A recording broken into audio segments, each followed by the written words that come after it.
Meu nome é Nayara Jinx de Castro, eu tenho 34 anos, sou de Ananindeua, no Pará, Amazônia, né?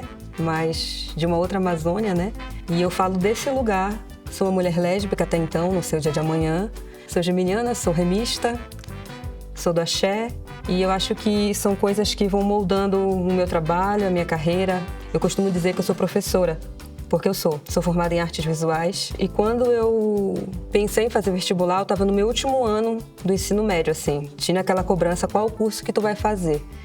E aí eu lembro que eu tinha dado uma volta de ônibus e eu estava com uma câmerazinha. Eu lembro que uma amiga perguntou, mas quando foi que tu ganhou a tua primeira câmera? Eu falei, com 11 anos. Nossa, mas quem é que dá uma câmera para uma criança de 11 anos? Eu nunca tinha me atentado nisso, assim, mas eu sempre via minha prima fotografando os amigos, aí eu falei, acho que eu quero uma câmerazinha dessa. E a partir daí eu levava sempre minha câmera com vários filmes, minha mãe ficava bem chateada porque era caro revelar, era caro o filme, e quando ela pegava esses filmes não tinha foto minha, só tinha foto dos meus amigos. E ela falava assim, te dou a câmera, te dou o filme e tu não tá nas fotos.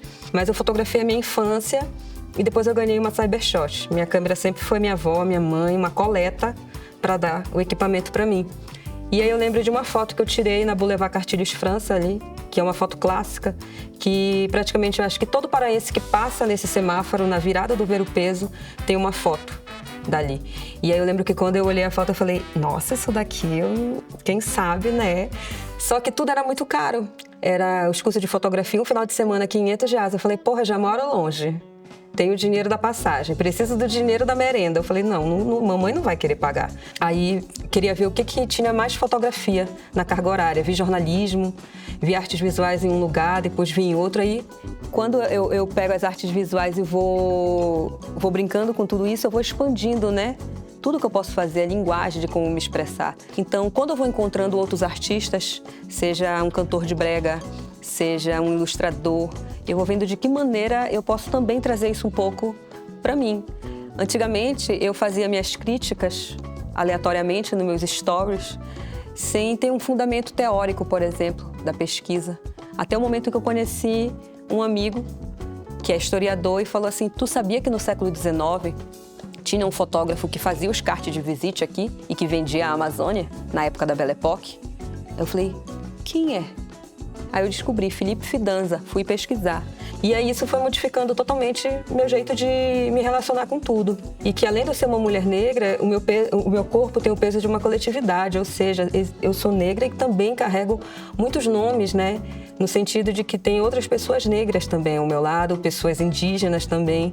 Então tudo isso foi algo que foi adentrando a minha vida a partir das minhas vivências e também foi adentrando a minha pesquisa.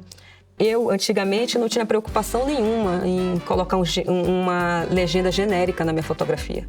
O vendedor de fruta, o faqueiro, a tapioqueira. E eu não conectava isso lá atrás, né? Depois disso se passou a ser minha pesquisa, porque uma imagem sozinha, às vezes, ela não dá conta. Tem umas que informam, mas uma imagem sem legenda é um perigo, né? Então, o grande professor que eu tenho como referência é o João Ripper. Ele trabalha com fotografia compartilhada e essa metodologia de fotografia compartilhada, ele também adaptou para a vivência dele.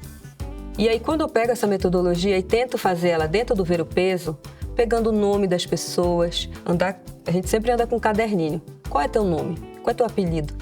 Para eu anotar, para colocar na tua foto. Nem todo mundo vai querer se identificar, nem todo mundo vai querer assinar o contrato. Mano, quem é tu? Tu acabou de chegar, ainda mais se tiver um sotaque diferente. Eu não assinaria também nada. Tu quer tirar uma foto minha? Para quê? No mínimo, tu vai ter que saber me dizer pra que tu quer minha foto. É pra tu colocar no MoMA? É pra tu colocar no IMS? É pra quê? Eu vou ganhar algum dinheirinho? Quer aprender a fotografar? Fotografa seu pai, fotografa dentro da sua casa. Eu fotografava os bebelô da minha mãe pra aprender. Eu fucei muito a minha câmera pra ir pra rua. E aí, na rua também não tinha cuidado. Então, por isso que é sempre bom também a gente rever as nossas próprias referências. E aí, o programa ele vai entrando também para refinar o teu trabalho, né? Então, às vezes, tem uma exposição muito grande, não dá para recuperar, Bianchi. No Lightroom é babado. Antes eu só fazia no Photoshop. Eu edito, às vezes, muito no celular. Às vezes, edito uma coisa mais rápida, mas às vezes eu dou mais atenção.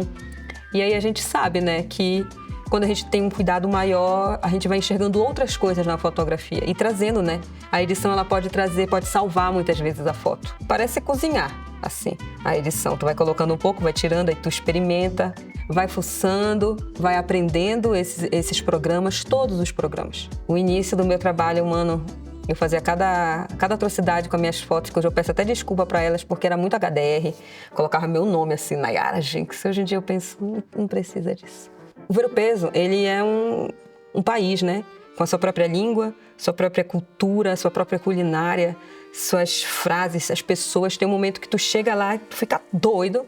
Então, se você for lá agora, tem gente. Se você for lá 6 horas da tarde, tem gente. Se você for lá meia-noite, tem gente. E eu acho que é exatamente aí, quando a gente aprende, a partir do nosso território, modifica o nosso jeito de olhar, o que a gente vai produzir. Eu acho que é o que a gente está vendo aqui muito, sabe? De pegar artistas que estão trabalhando a partir da sua própria cultura. E assim, se a gente não se empoderar do que a gente faz enquanto, eu no meu caso, amazônida, nortista, sempre vão falar que o que é bom vem de fora. E eu não concordo. Eu falo, fico com Pará. Porque acha que aqui a gente produz música, produz de um jeito, a gente produz audiovisual de um jeito que ninguém produz. Quer saber como é o cinema paraense? Vem pro Pará. A gente conhece bem pouco os cineastas amazônicos, a gente conhece bem pouco a fotografia do nosso próprio país. Às vezes a gente pensa num nome e só vem um. Então eu acho que antes da gente olhar para fora, a gente precisa olhar para dentro. E nisso de olhar para dentro, a gente tem que olhar para a nossa cultura, tem que olhar para a gente, tem que olhar para o outro, tem que olhar para a nossa música. Eu acho que eu sou desse jeitinho assim porque eu fui marinada no tucupi. Mentira, eu nem falo isso, gente. Mas, na verdade, eu acho que tem um diferencial, sabe? Antes de eu achar qualquer pessoa massa fora, eu tinha que achar dentro, assim, porque senão eu vou querer ser que nem aquela pessoa e eu não vou atingir. Então, minhas maiores referências, assim, vêm de dentro de casa, vêm de dentro da feira, vêm da rua da minha casa. Então, eu acho que quando a gente se espelha na gente mesmo, a gente também tem uma grande força que diferencia de quem olha muito para fora. Eu acho que isso também perpassa pelo meu trabalho, porque o último trabalho que eu fiz, em relação à minha dissertação, eu pego os álbuns de visita, os cartes de visite do século XIX, aquelas figurinhas vendidas, onde eram os cartões de visita dos fotógrafos, fotografavam tanto as paisagens quanto os grupos étnicos. Então, eu pego esses cartões de visita de pessoas que a gente não sabe o nome, não sabe de onde veio, não sabe qual é a cosmovisão, não sabe qual é o povo, e tento associar com o meu álbum de família, que aí muitos dos meus familiares não têm fotos. Então, o que sobra para minha família é o relato oral. Então, por exemplo, se meu pai morrer, eu não sei mais como é a tia Sena, que eu não conheci. O meu pai vem de um interior, no Pará, vem de Araquaim, Curuçá, e se não for meu pai falando quem foi minha tia, como era minha tia, eu não vou saber, não tem foto. Então, quando a gente pega esses cartões de visita e eles me emprestam um pouco da história e eu empresto um pouco da história oral da minha família, eu consigo olhar para o meu álbum lá de família e eu falo, olha, essa daqui é a tia Sena. Olha como a tia Sena era. Então, a partir daí, eu crio esse imaginário, né? Esse imaginário que é compartilhado com a minha família. Da mesma maneira, a tecnologia, quando a gente pode enxergar e preencher determinadas lacunas que a fotografia não dá conta sozinha. Por exemplo, tem imagens que a gente nunca viu, que nunca foi possível documentar. Por exemplo, o afeto entre mulheres lésbicas no século XIX. Será se não existiu ou será se não documentaram? Não tinha essa documentação. Eu acho que é aí que a tecnologia, a fabulação, ela se encaixa. Porque é pegar esses artifícios para poder reescrever, recontar, né, a sua própria história, a história de um povo. Isso é uma foto que eu fiz quando eu era pirralha, casamento dos meus pais, meu tio. E as coisas, elas sempre se repetem, para tu fazer de uma maneira diferente, né? Vem novamente para ver se você muda esse caminho, que às vezes a gente pensa que o caminho é uma linha reta. E na verdade não, às vezes é que nem um riozinho. Isso é um defeito de cor, que tem um riozinho de sangue do cocumo, que quando o riozinho vai vindo no meio do chão, ele vai desviando das pedras. E a gente acha que a felicidade é uma só, é uma reta só, e não é. E isso daí é muito romântico, isso daí é um sonho branco. Então, se você não está atento a isso, isso vai atingir o teu trabalho em algum momento.